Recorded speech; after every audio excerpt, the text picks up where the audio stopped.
Hey guys, how's it going? Reed here. I didn't realize I was live, but here making some coffee, make some tea. How's it going? Today we're going to go over serotonin receptors. Um, Serotonin is very important. Very important. You know, every time I think of a new neurotransmitters, it seems like when they're in excess, they present with a certain type of symptoms, a certain symptomatology, a certain patterns, And when the same neurotransmitters are diminished, they present with another presentation in more of the withdrawn phase of that disorder, right? So remember dopamine, excessive dopamine, right? Psychoticism, delusions, and sometimes delusions are very uncomfortable to think about, and when excessive dopamine, you sort of think about a horror story, right? Excessive dopamine sounds like a horror movie, right? And excessive norepinephrine is more like when you hear at the end of the Super Bowl, right when they win the Super Bowl, hey, hey, where you going after the Super Bowl? I'm going to Disney World, right? That's like what I sort of like think about stories when there's excessive amounts of norepinephrine, and then I start thinking things like mania, right? Mania, you know. And again, it may not even be mania. It may be that the person is simply mismatched with the environment at the time. And the people who are slow are referring it to as mania because it makes them feel better. But when you think about excessive norepinephrine, think about mania, And then here we're going to do the one on serotonin, excessive serotonin, love, things like that, right? Affection and things like that, falling in love, the sense of warmness, sense of oneness, unity. And of course, low level of serotonin, depression and anxiety, right? So we're going to go over the serotonin receptor. And let's see here. So I have here. Okay, let me see here. Or is this one better? This one's bigger. That's big. That's good. Okay, how about this one? Okay, so this is just a free grok, and you can use anyone you want.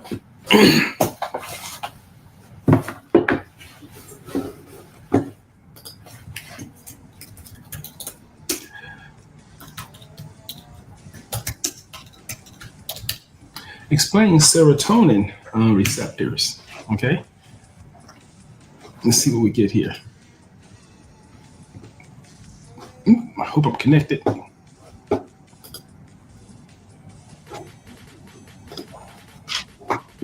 me turn a little music off here. Okay, let's see.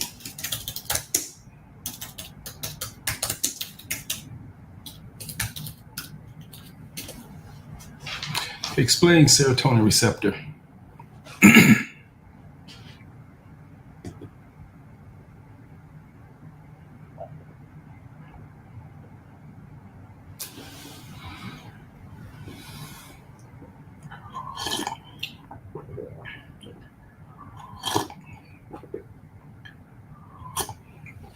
Look, distribution here.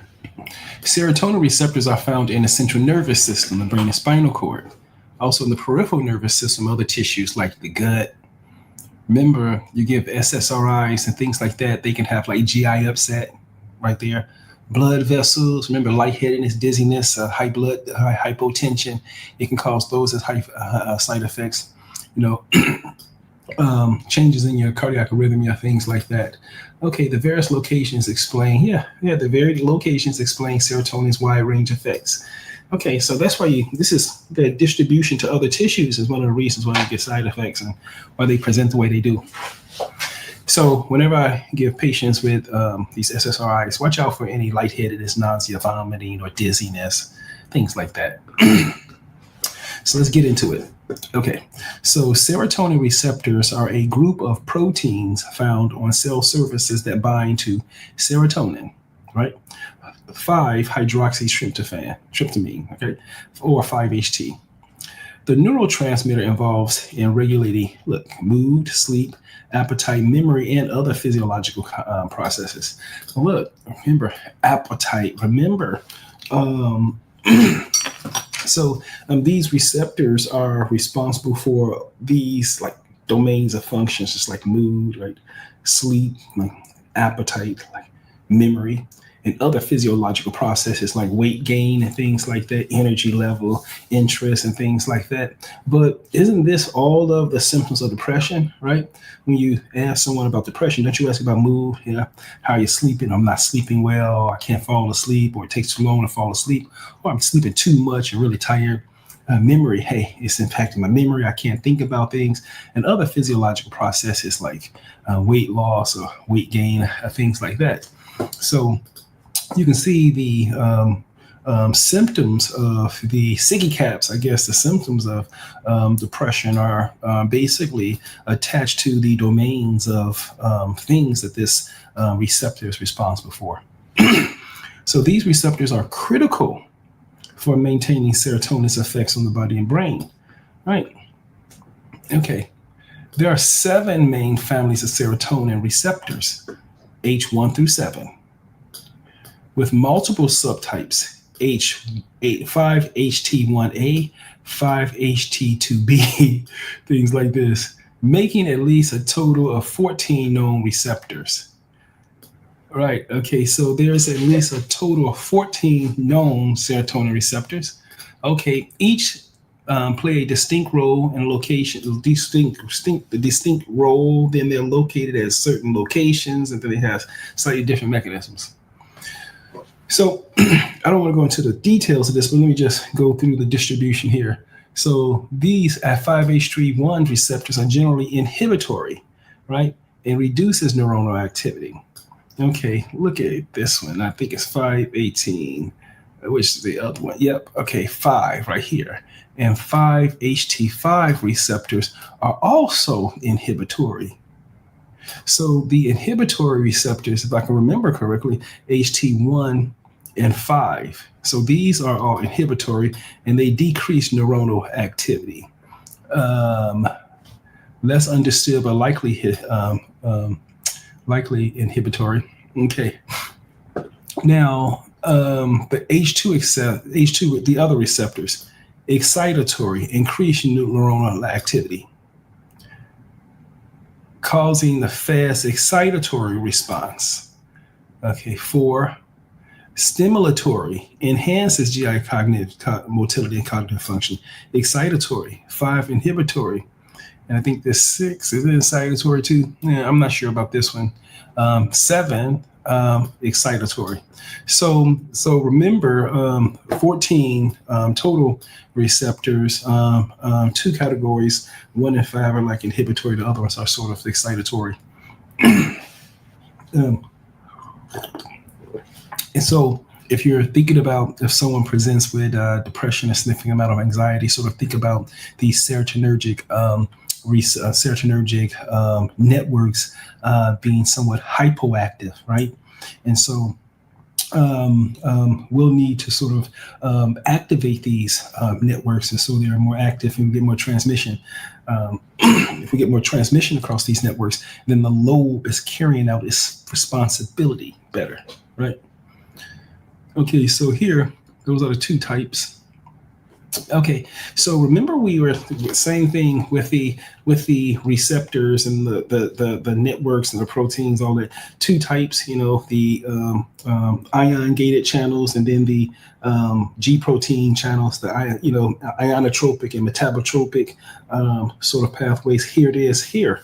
The duality presents right here also, because you see the G protein receptors and ligand gated ion channels. So G protein receptors, most serotonin receptors, 3 are G protein receptors, right?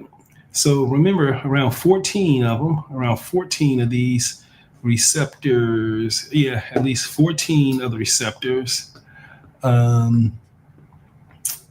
Most of the serotonin receptors, except 3, are G proteins, which trigger intracellular signaling pathways, including cyclic AMP or calcium release when serotonin binds, meaning it alters the cell functioning.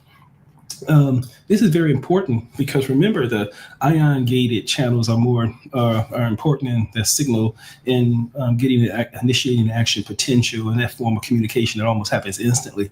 But then the G protein is a possible. This is the process that allows the signal transduction pathway, and that's where we're going to actually create a specific message for the cell body to produce a product. And when it says altering gene function, when the serotonin binds to the receptor, it goes through the signal transduction pathway and produces a product that's then exported from the cell. Then that's when you get an alteration in cell function.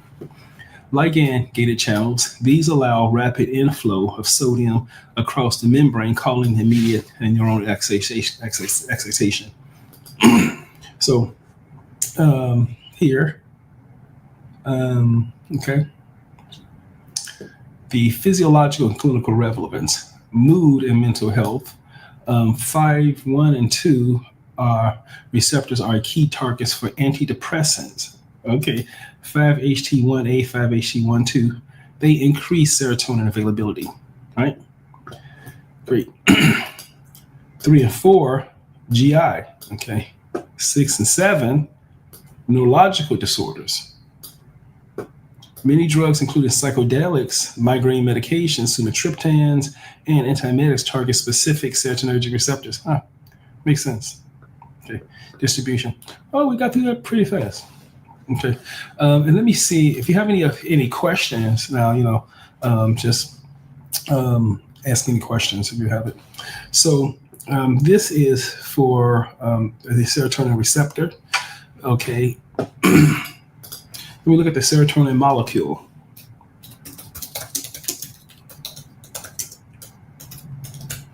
I will see if we can do that.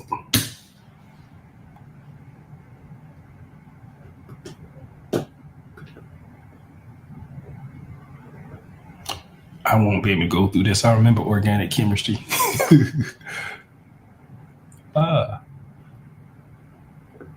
Okay, let me see here.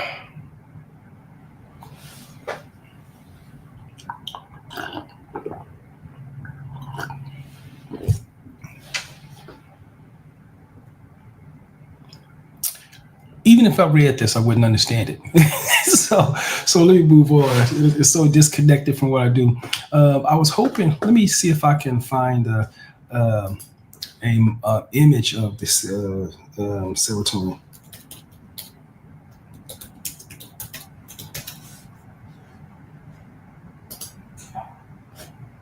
Okay, maybe this is the source. Okay. All right. Serotonin is also known as 5-hydroxytryptamine. Has a molecular formula here. Features 5. Okay. Yeah. This is okay. Yeah. Let me skip that too. Okay. Let me review the SSRI medications.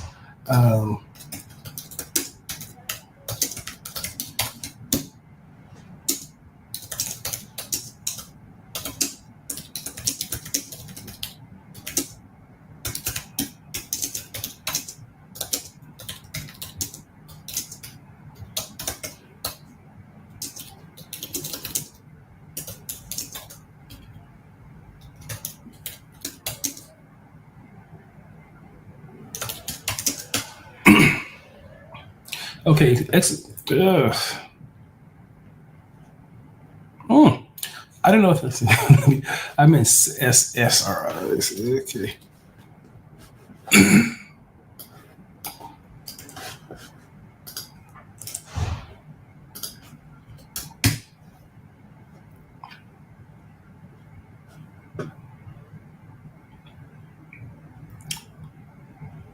Okay, so um, we use SSRIs for the primary treatment for major depressive disorder, depressions, and anxieties, and it's believed that it's hypoactivity in these networks. And so we use a category of medications called selective serotonin reuptake inhibitors. These basically turn off the reuptake pump that's located on the presynaptic cell. When you don't get as much reuptake of the serotonin from the synaptic cleft into the cell, then more of the serotonin, the tighter increases in the synaptic cleft, and the larger the titer, then hopefully we can increase the transmission. So that's the thought behind it.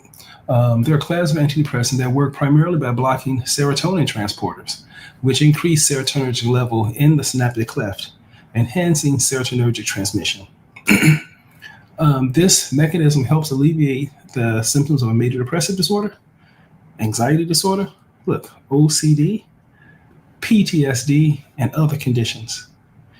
SSRIs are considered a first-line treatment for depression due to their efficacy, relatively favorable side effect profile, and lower toxicity compared to tricyclic antidepressants and MAOs. Mechanism here. SSRIs selectively inhibit serotonin reuptake with a minimal effect on other neurotransmitters, reducing side effects compared to less selective drugs.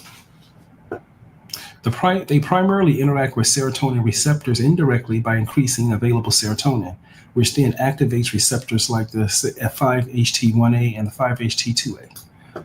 Okay, so it's approved for major depression, generalized anxiety disorder, social anxiety disorder, panic disorders, OCD, PTSD, and also premenstrual dysphoric disorder. Side effects: lightheadedness, nausea, vomiting, dizziness, some sexual dysfunction, decreased libido, possible weight gain, typical side effect profile. But look, side effects. SSRIs different half-life. A metabolism is via the cytochrome P450 system, mainly the 2D6 and the 3,4,8 pathways, and drugs, and interacts with potential drugs.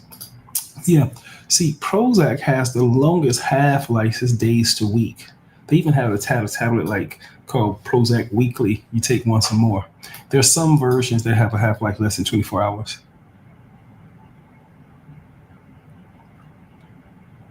Okay, so here's another thing that you may want to find interesting here. This is a list of SSRIs ordered by potency, right? The strongest ones first. Because if you're in an outpatient setting, if you have someone with like a major depressive disorder, but it doesn't seem to be maybe on the mild to moderate spectrum, then you want to use the less potent ones. And for the ones that may experience treatment refractory or things like that, or if their depression is mediated by something other than serotonin, then you may want to go with one of these stronger, more potent SSRIs. So here, Paxil, I mean, this is really Paxil is very good medication. It works very well. It's a very potent medication. We give it at night because it can lead to some sedation and dry mouth. It's used for major depressive disorders, OCD, particularly OCD, and PTSD and things like that. 60 milligrams a day, half-life less than 21 hours. Yeah, you have to prepare your patients with Paxil too, because it can cause a lot of anxiety when you're starting it. Zoloft. Okay, here's the Ki. The affinity here is 0.13, 0.29. I don't know what that is. Okay, then we have Celexa, right? Escitalopram, Lexapro, right here. Fluoxetine, Prozac, Luvox, citalopram. Yeah, Celexa, one of the weakest ones, right? Paxil, one of the strongest. So look, Paxil, Zoloft, Lexapro, Prozac, Zolin. Well, now the atypical. Now let me look at the atypical things later. And I think that's all I wanted to do for now. We went over the serotonin receptor, tried to go through the molecules, diagnosis. I think that's it for now. Okay, guys, I think that's all I'm going to do for today. I'll leave it there. We're at 20 minutes. I don't want to go too far over 20 minutes. But if you have any questions for me, you can please leave them in the comment section. And please like, subscribe, and share. Read out. It's been a pleasure, guys. Take care. Ciao.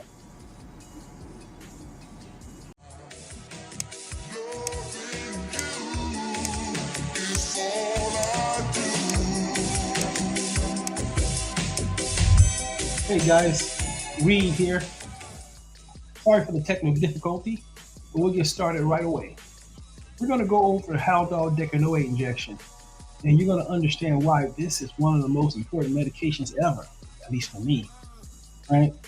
Many of my patients, because of the cognitive issues or perceptual disturbances, or basically insight issues, they may have difficulty taking oral medications every day. I mean, it's tough taking medications twice a day or even 3 times a day, But with Haldol, you can give a monthly shot, get them to the hip or the shoulder, and it's good for the entire month. And so we're going to go over the Haldol decanoate injection here. But first, let me just try this search engine here just to see if we can get some information here. Haldol decanoate. So let's see.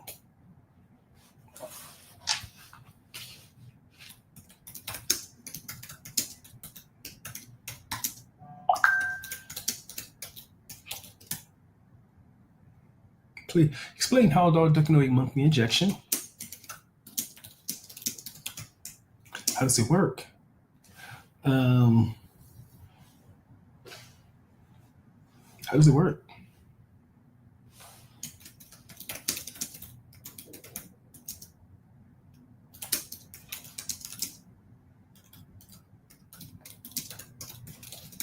Okay, yeah. So explain HAL. Okay. HALD, HALDOL. Explain Haldol decanoate monthly injection. How does it work? Explain the mechanism of action for decanoate injections. Okay, let me see what we get here.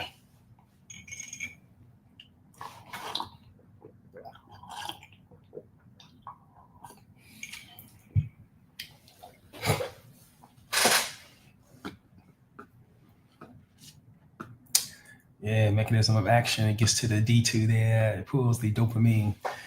Makes the dopamine. Yeah. Great. Haldol decanoate is a long-acting injectable form of Haldol. Great. Right. A typical antipsychotic used primarily to treat schizophrenia and other psychotic disorders. It's administered intramuscularly, that is IM. It typically works once a month to provide sustained symptom control for patients who require long-term antipsychotic therapy. Below is an explanation of how it works and its mechanism. Great.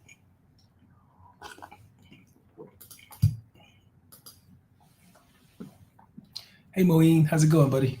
First one here, dedicated. Thanks. Okay, what is Haldol decanoate? Did I read that? Okay, great. Haldol decanoate is a decanoate ester of haloperidol formulated in a sesame oil vehicle for slow release after intramuscular injection. Long-acting deposition injection ensures a gradual release of the Haldol into the bloodstream over several weeks, allowing for consistent therapeutic levels with less frequent dosing compared to oral Haldol. Man, this thing is great. This thing is really great. It's very useful. Very useful. Okay, administration.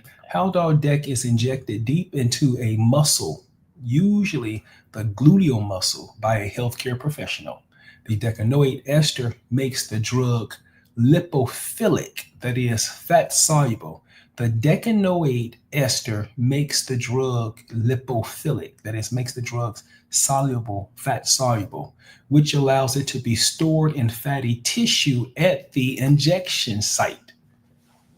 So it puts the ester base, let me see here. So it's the decanoate ester that makes it lipophilic. Then that means that the Haldol is, I guess it's not lipophilic. They put on the ester on top of it, then it's able to the decanoate ester, then it becomes lipophilic, right? And so it's dissolved, so it's stored in the fat tissue, at the stored in the fatty tissue at the I specifically at the injection site. Then slow release. After injection, the drug is slowly released from the muscle into the bloodstream over periods of weeks. Slowly released from the muscle into the bloodstream. This gradual release maintains steady plasma concentrations of haloperidol, reducing the need for daily oral dosing and improving adherence in patients with chronic conditions like schizophrenia. You got me? Very sense, huh?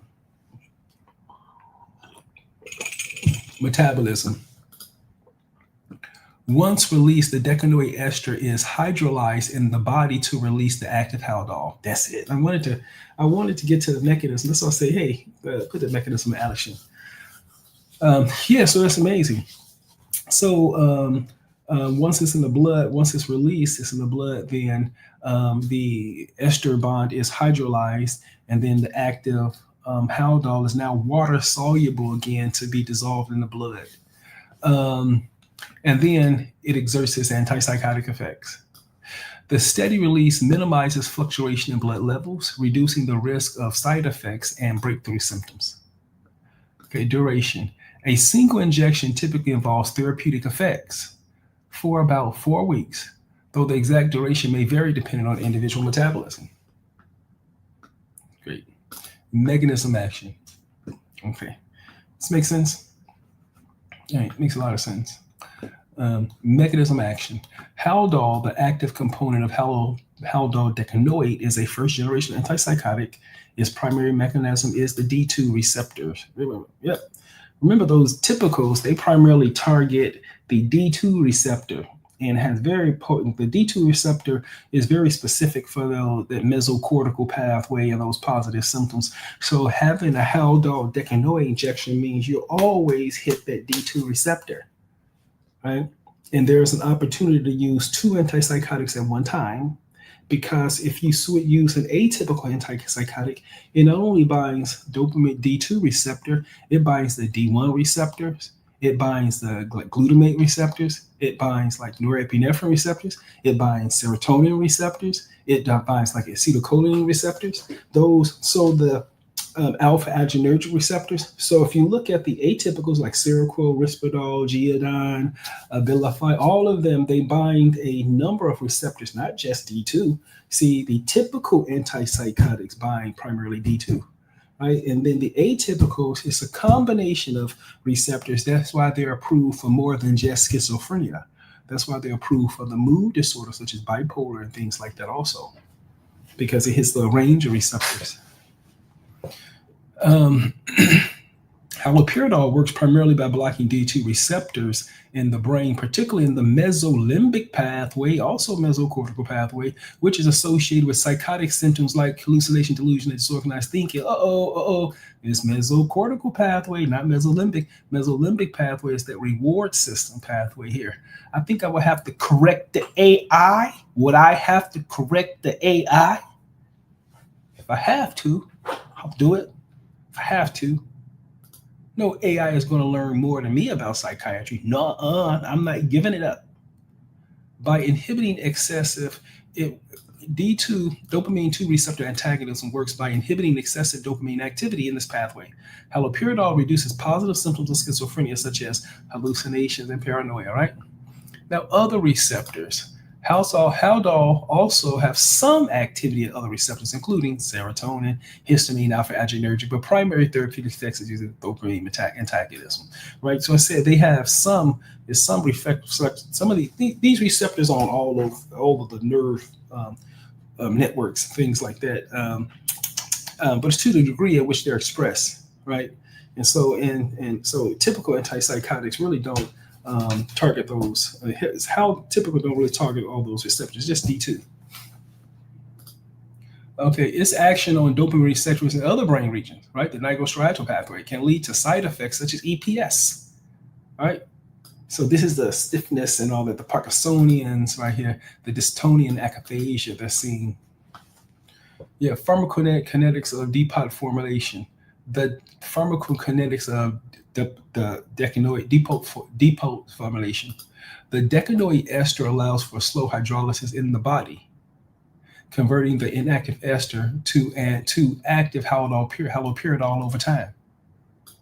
Yep, the decanoate ester allows for slow hydrolysis in the body, so it means it takes a while to disconnect the decanoate ester from the haloperidol. Once that's done, then haloperidol is is hydrophilic, is able to dissolve in the bloodstream, and then that's how it's released. This results in prolonged half-life of about 3 weeks, enabling monthly dosing. So it takes like 3 weeks and stuff like that for this ester bond to break. Steady plasma concentrations are typically achieved after 2 to 3 months of regular injection. Clinical use, schizophrenia. Haldol decanoate is used for the maintenance therapy in patients with schizophrenia to prevent relapse of psychotic symptoms. Other psychotic disorders. It may be used for other conditions involving psychosis, such as schizoaffective disorder or severe bipolar mania with psychotic features. Yep, for non-compliance. So it's used for schizophrenia, other psychotics, and non-compliance. The depot formulation is particularly useful for patients who struggle with adherence to a daily oral medication. Yep. The advantages of depot injections. This is what you're using for. Improved adherence due to loss frequency. To, compliance, adherence, you only have to take it once a month as opposed to twice a day. More consistent blood levels, reducing risk of symptom flares or side effects from fluctuating drug concentrations. Reduced need for daily medications. Yep. Look at the side effects. Now, first, before you give any long-acting injection, you have to make sure you get consent, right? The second thing is that you have to give them oral medications first to sort of test to make sure they don't have any side effects, because you don't want to give anybody a Haldol decanoate injection without making sure they don't have an allergy or anything like that to the medication, right? Okay, let me see if I can answer the question. Hey, Maureen here. Let's see. Can Haldol Dec reduce hospitalizations? I use it for that all the time, particularly my patients who are in nursing homes and things like that. Or if there's a compliance issue, yeah, definitely. Does it compliance issue? Definitely. So it does. Very helpful. In fact, I'm using it now in the inpatient setting to sort of reduce the number of hospitalizations and things like that. Okay, because Haldol decanoate delivers Haldol, it carries the same effect profile as Haldol or as oral Haldol. See, the decanoate delivers Haldol to have the same effect. You have here EPS, right? Tremors, rigidity, bradykinesia, or tardive dyskinesia. You have neuroleptic malignant syndrome, which is very severe. It's a rare but serious condition characterized by fever, muscular rigidity, and autonomic dysfunction. Then you have sedation due to the effects of the histamine receptors. Right, anticholinergic effect, dry mouth, constipation, prolactin levels, prolonged QTC interval. So yeah, look at these. So this is because of this nigrostriatal pathway. The nigrostriatal pathway is one of the pathways in the EPS system. That's disruption of that nigrostriatal pathway that causes these symptoms. NMS, I think it's the same thing as nigrostriatal pathway. Look that up for me. Sedation, sure, histamine receptors, right? Histamine receptors are on the nerve bundles. Look, anticholinergic receptors, and then if you block dopamine, you get the secretion of prolactin, right? Since these are very potent dopamine blockers, you can get hyperprolactinemia, leading to effects like galactorrhea, amenorrhea, or sexual dysfunction. Make sense? Okay. Here in considerations, okay, the dose is individualized, usually starting at 10 to 20 times the daily oral dose. So if they're on 5 milligrams, then 10 times the dose would be 50 milligrams a month. If they're on 10 milligrams, 5 milligrams, 50 milligrams a month. If you're going to go to 20 times more, then you'll do 100 milligrams a month. So for 5 milligrams of Haldol twice a day, you can do 50 milligrams a month. Or for 10 milligrams twice a day, you can do 100 milligrams a month. I usually go to the 100 range, not the 200, every 4 weeks for a patient on 5 to 10 milligrams of Haldol daily. Adjustments are made based upon a response. Okay, then we have the transition from oral Haldol. The patients may initially receive both oral and depot Haldol to ensure therapeutic levels while the depot reaches state. Yep. Regular monitoring of side effects. Regular monitoring. Contraindication. Haldol should not be used in patients with severe CNS depression, coma, or known hypersensitivity to Haldol. Yep.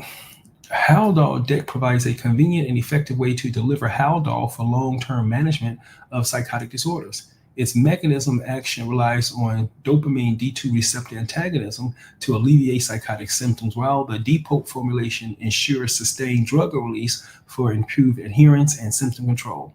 However, careful monitoring is required due to the potential side effects, particularly EPS and MS, and always consult a healthcare provider.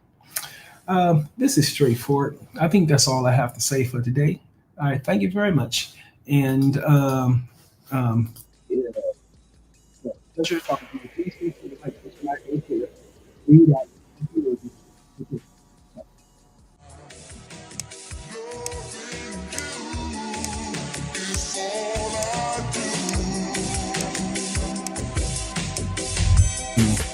Read here. Today, we're going to have a discussion on Prolixin decanoate injection. Prolixin is a typical antipsychotic, and decanoate is a form that we give on the monthly injection. So today, we're going to talk about the Prolixin decanoate injection. Let's see. So today, we're going to talk about.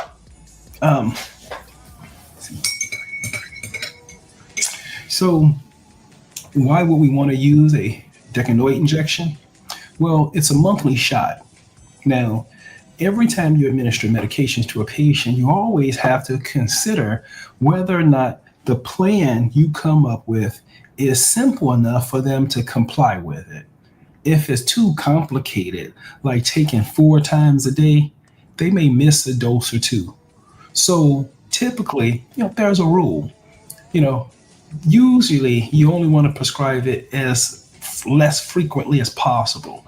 So preferably once a day, as opposed to 4 times a day, right? In addition, even once a day dosing medications becomes a burden for most people to maintain going on moving forward. So at times we have to give them a monthly shot. And Prolixin is one of the monthly injections that I use all the time. And I've had a lot of success with it. It's been very helpful. Now, remember, Prolixin is a typical antipsychotic. Now, remember, the typical antipsychotics are the older ones, sort of like the first generational antipsychotics. And the thing that's common with the typical antipsychotics is they primarily target the D2 receptor, right? And then the atypical antipsychotics, or so known as the second generational, like Risperdal, Seroquel, Abilify, Geodon, all of those target the D2 receptor, but they also target D1 receptors, and also target the other receptors like serotonin, norepinephrine, acetylcholine, histamine receptors.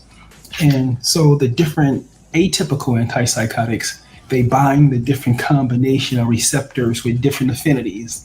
So looking at the range of options that you'll receive with atypical antipsychotics, you can sort of select, let's say, the perfect medication to target what you're trying to achieve. I try to select it like that. I look at what's happening with the networks, try to see what regulates the networks, and then look at my tools. I kind of look at and many times I have to look this up in order to get it right. I have to look it up. Okay, we're at Prolixin decanoate injections. Okay, so let's see here. Okay. All right, let's see here. Okay, so let me go here. Okay.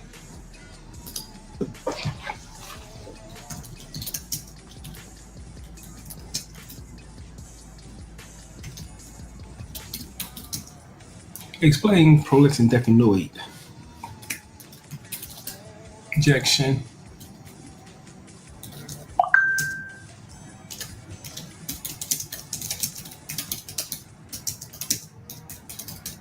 focusing on the mechanism of action.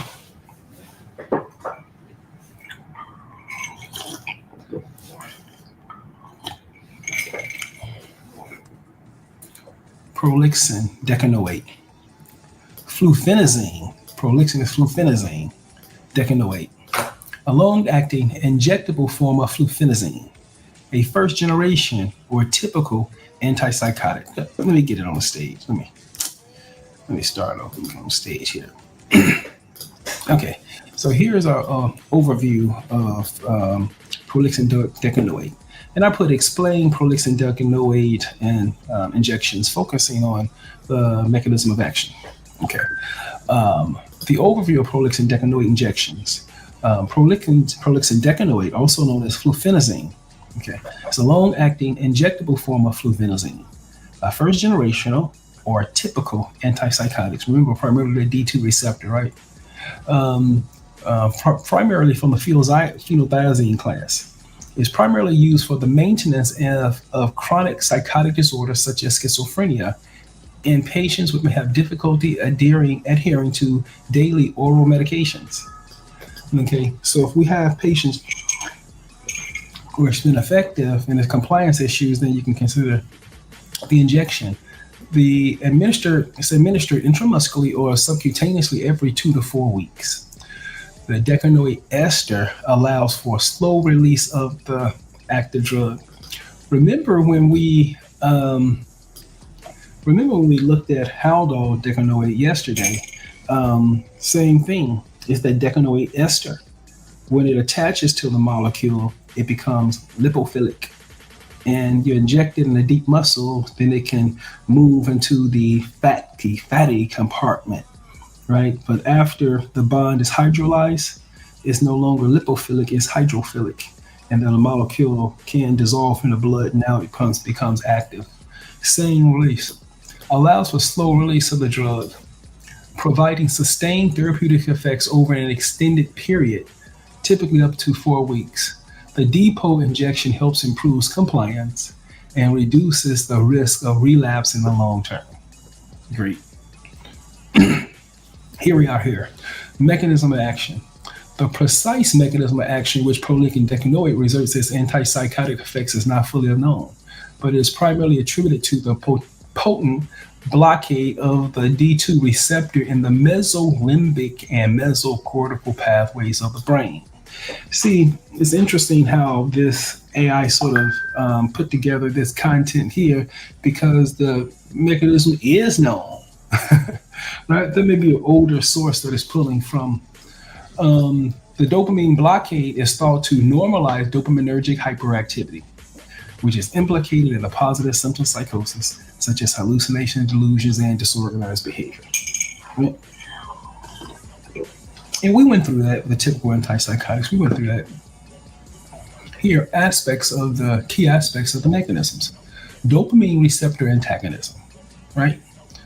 Fluphenazine decanoate binds with high affinity to D2 receptors, inhibiting the binding of dopamine, which is the exogenous neurotransmitter. This reduces excessive dopaminergic signaling in the limbic system, alleviating psychotic symptoms. It also has some activities at other dopamine receptors, D1 receptors, and to a lesser extent, there's the serotonin receptor, though its effects are potentially dopaminergic compared to the antipsychotics, the atypical antipsychotics. And we reviewed that. Broader neurotransmitter effects. As a phenothiazine, it inhibits additional antagonisms. It inhibits histamine receptors, alpha-adrenergic receptor. The histamine receptors, that's sedation. The alpha-adrenergic receptors, orthostatic hypotension. Muscarinic receptors, causing acetylcholinergic side effects like dry mouth. These off-target effects contribute to the drug side effect profile, but are not essential to its antipsychotic effects. Pharmacokinetics in relation to mechanisms. Upon injection, the decanoate ester. Pharmacokinetics in relation to the mechanisms. Upon injection, the decanoate ester is hydrolyzed by the plasma esterases to release free flufenazine gradually. The peak plasma levels occur between 24 to 74 hours post injection, with therapeutic effects on psychotic symptoms becoming noticeable within 48 to 96 hours.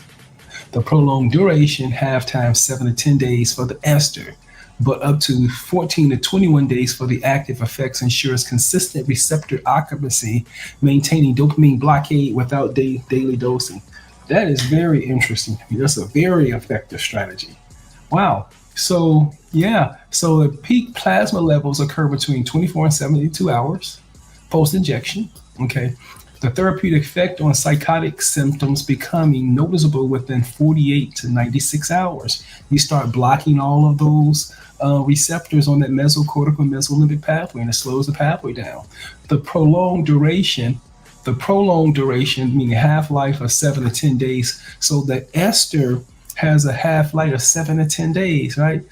But up to 14 to 21 days for active effects. This ensures consistent receptor occupancy.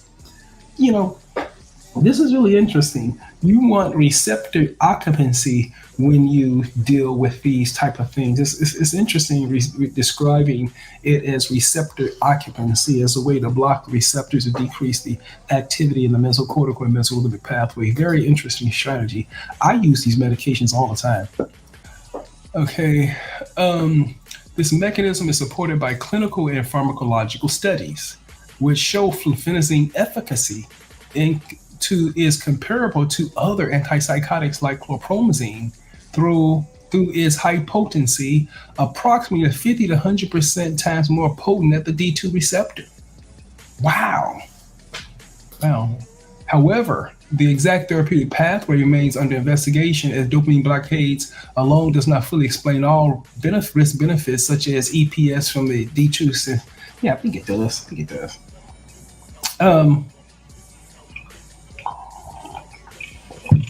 So that's Prolixin.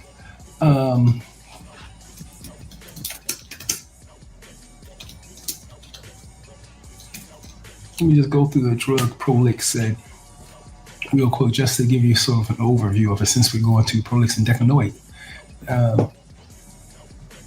Okay, Prolixin is a brand name. This is flufenazine, first generational, typical antipsychotic medication belonging to the phenothiazine, right? It is used primarily to manage psychotic disorders, right? Because it blocks dopamine, such as schizophrenia and occasionally other conditions like severe agitation and bipolar disorder with psychotic features. Flufenazine is available in 2 main oral tablets and long-acting injection, right? Okay. Key indication: treatment of schizophrenia and other psychotic disorders due to control symptoms such as hallucination, delusion, and disorganization. Remember positive symptoms, right? Administration: oral 1 to 4 times a day. Remember, that's tough, 4 times a day. You get the injectable, that is once every 2 to 4 weeks, okay? Pharmacological class: the phenothiazine antipsychotics with piperazine structure. Piperazine structure is known for high potency. The mechanism action: flufenazine primarily results its therapeutic effect is achieved through antagonism of the postsynaptic D2 receptor in the brain. Antagonism of the postsynaptic D2 receptor in the brain. The brain, particularly the mesolimbic pathway, which is associated with psychotic symptoms. By blocking dopamine binding, it reduces excessive dopaminergic activity through the contribution thought to contribute to positive symptoms of psychosis, such as hallucinations and delusions. There's a key aspect. There's the dopamine D2 receptor blockade, right? High affinity binding to D2 receptors and the mesolimbic and mesocortical pathway reduces hyperactivity linked to psychosis. It also affects D2 receptors in the nigrostriatal pathway, which can lead to EPS, like Parkinson's disease. Remember, positive symptoms when the mesocortical is hyperactive, Drug seeking and reward system is when the mesolimbic is hyperactive, and when this nigrostriatal pathway is hyperactive, you get the Parkinsonian type disease because it starts blocking, start blocking the receptors in that area. Now the motor functioning don't work well because remember, in the basal ganglia is primarily dopaminergic neurons too. Remember. Additional receptor. Fluphenazine has a secondary effect on other receptors, contributing to its side effects profile: histamine, alpha-adrenergic, muscarinic, serotonergic. Yeah. Efficacy. Fluphenazine is highly effective for positive symptoms of schizophrenia, but less effective for negative symptoms, right? Because we're hitting that D2 receptor primarily. Social withdrawal, apathy. Now these are the negative symptoms when the network is hypoactive, right? It is comparable to other typical antipsychotics like Haldol, but is 50 to 100 times more potent than chlorpromazine. Thorazine. I'm gonna look at that. I'm gonna look that up. Side effects, EPS, because you're blocking these nigrostriatal. It's called nigrostriatal because when you look on these samples, the highly dopaminergic areas are the dark areas, right? And so these clusters of dopaminergic neurons, and you're blocking these neurons in the nigrostriatal pathway by blocking the receptors. Of course, it's going to have an impact on movement. Right? And so muscle stiffness, muscle tighten, dystonia, akathisia, the constant sense of you can't get comfortable, the constant sense of moving, tardive dyskinesia, like the long-term reversible side effects of antipsychotic medications. Anticholinergic, because it hits the histamine receptors, right?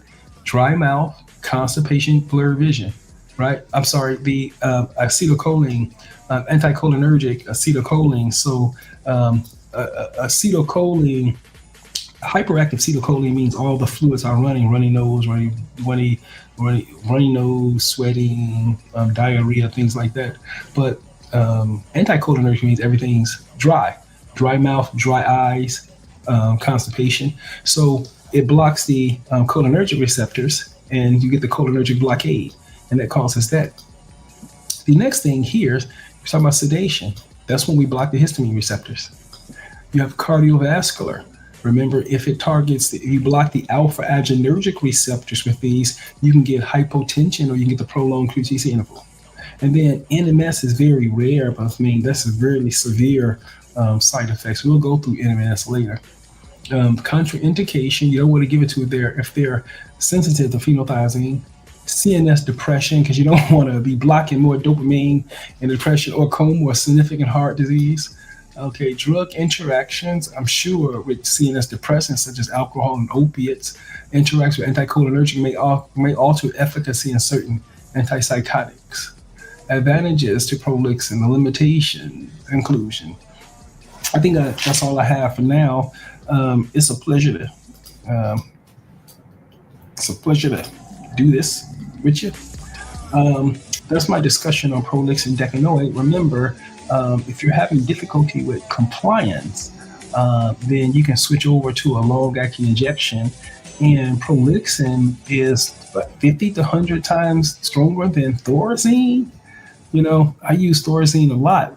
I didn't realize that point. But it's a pleasure. Read out. Take care, guys. Until next time. Ciao.